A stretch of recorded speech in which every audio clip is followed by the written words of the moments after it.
time for my last book haul of the year, and it's pretty sizable. I will say I've been stacking the books up as I got them. So they've been sitting there for a minute, and I would like to clear the space. I hit some thrift stores at a good point. Did a couple of stops in my indie bookstores for Small Business Saturday. My thrift store, the thrift store that I go to locally, it is an independent thrift store that supports animal rescues in my area, and I love them. They are just amazing people, and they do hardbacks for $2 and paperback for $1. So I seemed to hit them last month when someone with similar reading taste to me had just donated a bunch of books. And when I went up to the counter to check out, the lady who checked me out, she was like, well, you got all these, which I ended up getting 1, 2, 3, 4, 5, 6, 7, 8, 10 for the price of a paperback. That's why I love supporting the thrift stores. And they had some good releases. So I got Small Things Like These by Claire Keegan. This is the one that's set around Christmas time in a small Irish town in the 80s. Bill Furlong, a coal merchant and family man, faces his busiest season. He's making a delivery to a local convent, and he makes a discovery that forces him to confront both his past and the complicit silences of a town controlled by the church. I have read Foster and what was the other one?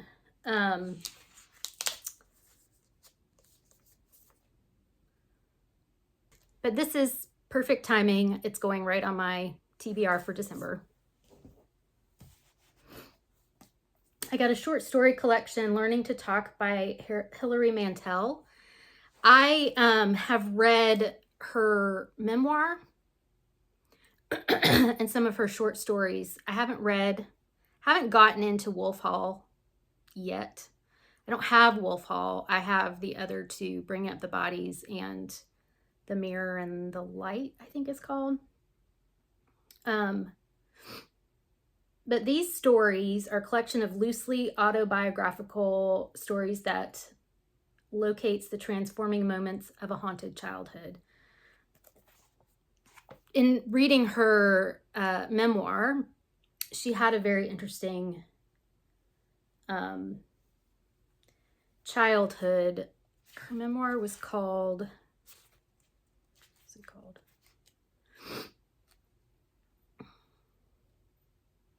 Giving Up the Ghost. So I've read Giving Up the Ghost by Hilary Mantel. So I got 2 middle grades.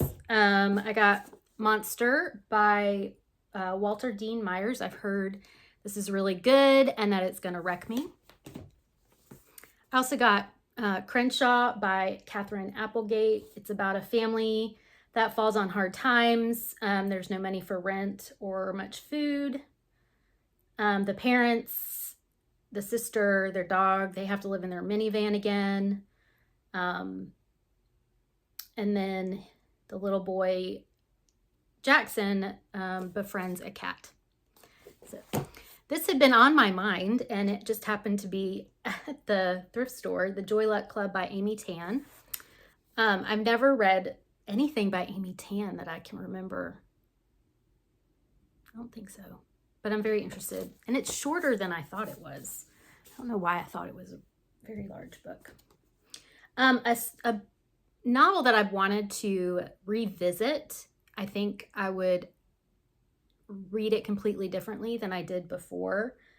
when I read it in college, is Beloved by Toni Morrison. I don't know what. I just read We Were the Mulvaneys by Joyce Carol Oates, and I don't know why. I don't really know why, but I got another Joyce Carol Oates, and this one is Chunk. This is Blonde, and this is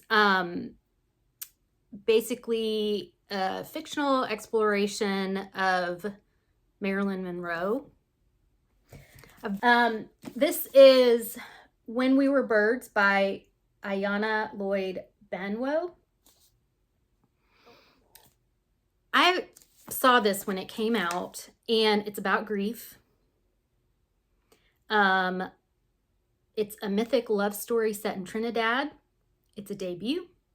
It introduces two unforgettable outsiders brought together by their connection with the dead. And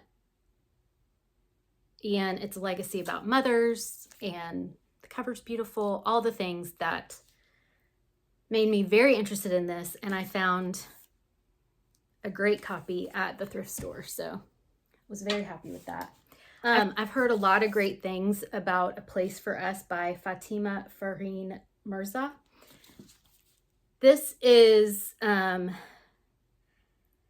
an Indian wedding gathers a family back together, parents Rafiq and Layla must reckon with the choices their children have made.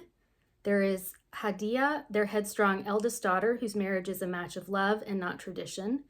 Huda, the middle child, determined to follow in her sister's footsteps. And lastly, their estranged son, Amar, who returns to the family fold for the first time in 3 years to take his place as brother of the bride.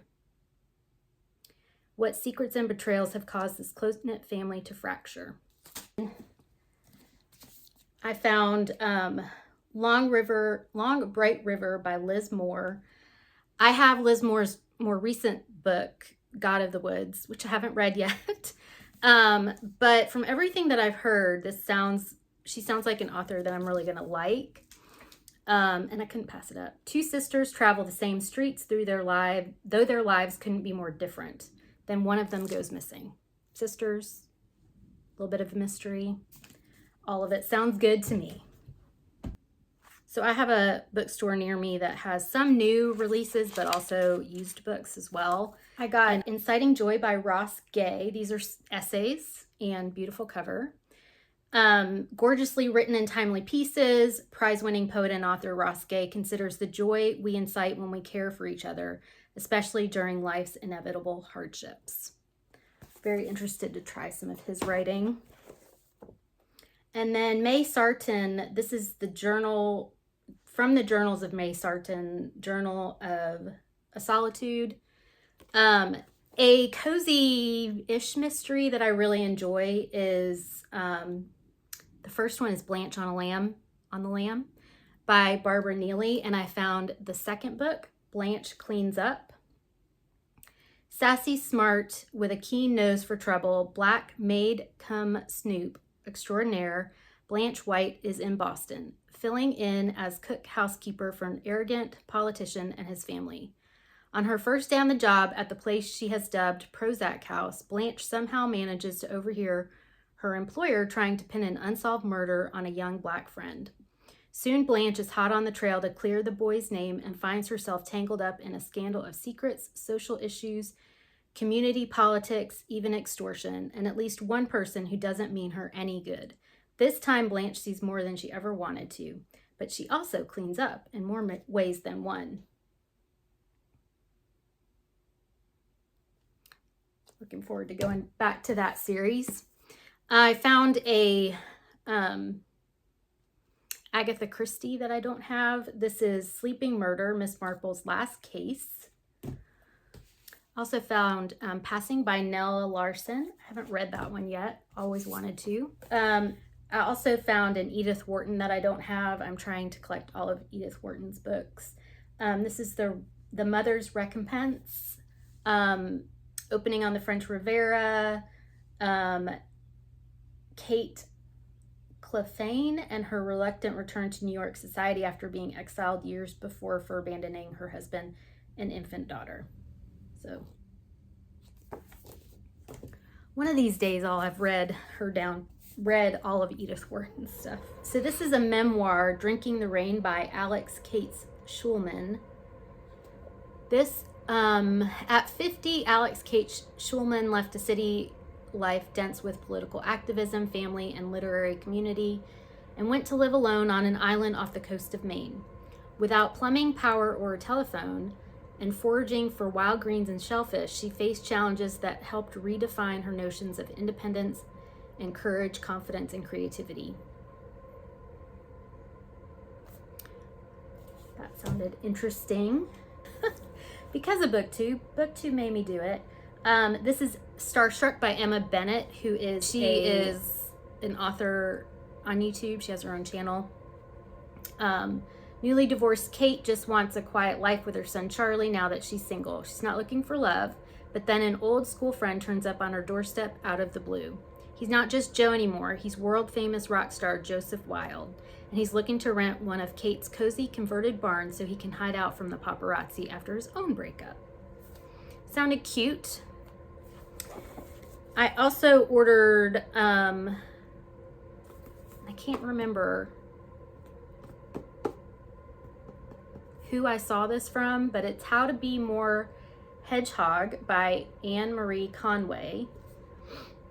And this is a middle grade about a little girl that has a stammer. The signal between her brain and her mouth is all messed up, and it's getting worse. When a video of her practicing her class presentation is uploaded onto YouTube, head thrust forward, eyelids fluttering, lips stretched wide, Lily's nightmare begins. Cyberbullying, kids at school whispering, even best friend Mia laughing behind her back. Lily's confidence takes a nosedive, and she can only see one way out: run away to Dad in Scotland and start all over again. Yeah, I'm very interested in this. It's a really, really cute cover, but it sounds like it's going to be a hard read. I've been hearing a lot about this, Never Whistle at Night, an Indigenous dark fiction anthology, with an introduction from Stephen Graham Jones, and their stories from Sherry Demeline, Darcy Little Badger, Nick Medina, Tommy Orange, Mona Susan Power.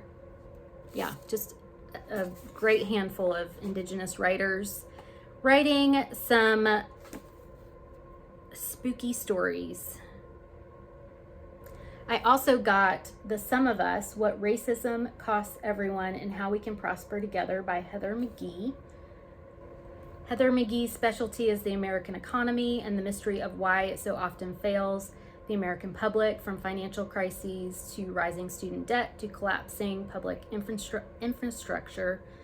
She found a root problem: racism in our politics and policy making that costs us all. It's the common denominator of our most vexing public problems, the dysfunction of our democracy, and the spiritual and moral dilemmas that grip us all. But how did this happen, and is there a way out? Yeah, she's a regular contributor to Meet the Press. I think that's where I saw her on. I don't watch the news much anymore. One of my local shops was having a sale, and they had Kennedy Ryan's This Could Be Us autographed. And I've heard about, I haven't read Kennedy Ryan yet, but I've heard about a number of them and follow her on social media. This one sounded the most that I would be like the one I was most interested in. I know there's a sort of series. Are they companions? I think it sounded like I could read them out of order. Tell me if you think I need to read them in order. But this is the second one, and it's blurred by Emily Henry. Soledad Barnes has her life all planned out because of course she does. She plans everything. She fixes everything. She's never met a party she couldn't host or a charge she couldn't lead. But none of her varied talents help when the life she built with the man who was supposed to be forever goes poof in a cloud of betrayal and disillusion. There's no time to grieve. She's too busy keeping a roof over her daughters' heads and food on the table, and in the process of saving them all, Soledad rediscovers herself. From the ashes of a life burned to the ground, something bold and new can arise. So, definitely interested in reading this one. Then I got You Never Know by Connie Briscoe. Connie Briscoe wrote a book I read many years ago that I really enjoyed, and I think, what was it called? A Long Way from Home. Yeah.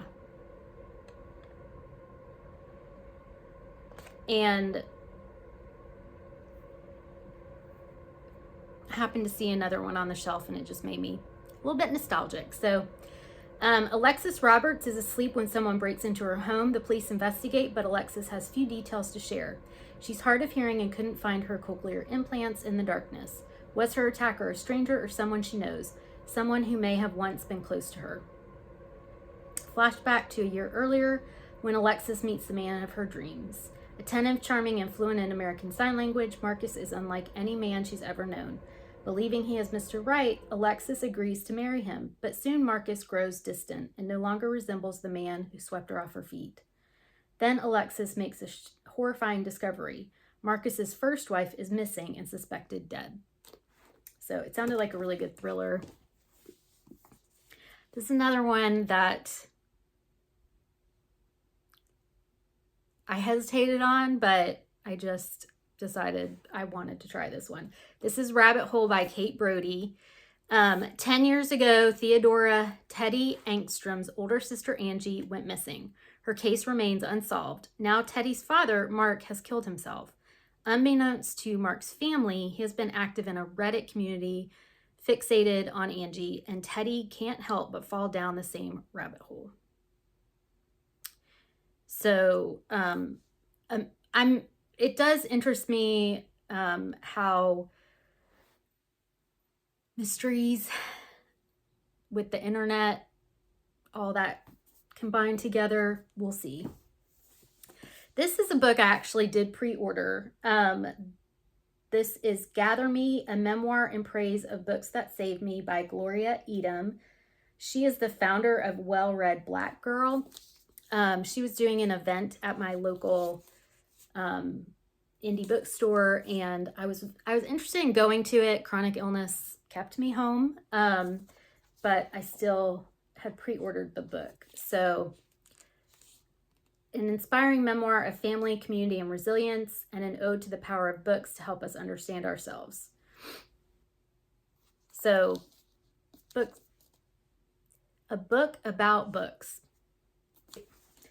This one is Sisters in Arms by Shida Bazyar, translated by Ruth Martin. Kashi, Hani, and Saya have shared a deep friendship since school and the years they lived in the same public housing estate. Kashi and Hani still live in the same city, but now Saya is returning and they have a lot to catch up on. Yet amid the laughter and determination of their sisterhood, it's clear to the three young women that they haven't escaped the racism that has accompanied their daily lives since childhood. The glances, the chatter, and the outright right-wing terror. So very interested in that, and the cover is beautiful. And then the last one, I promise, it's the last one. Empire of Normality, Neurodiversity and Capitalism by Robert Chapman. This is work-related. Neurodiversity is on the rise. Awareness and diagnoses have exploded in recent years. But we're still missing a wider understanding of how we got here and why. Beyond simplistic narratives of normativity and difference, this groundbreaking book exposes the very myth of the normal brain as a product of intensified capitalism. So it's kind of looking at the idea of diagnoses and disorders and disease compared to, quote, normal functioning, and how those concepts are defined by the society you're in. So I gotten this on ebook, and which is happens to me, especially when it's something for work, that I started reading this on ebook and wanted to make notes. So I got a copy from my local indie.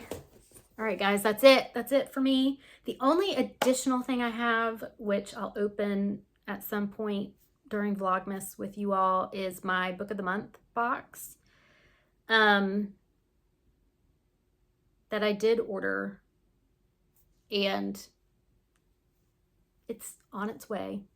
But I wanted to go ahead and get this stuff shared with you, and yeah, I'm excited. I've got a lot of great books to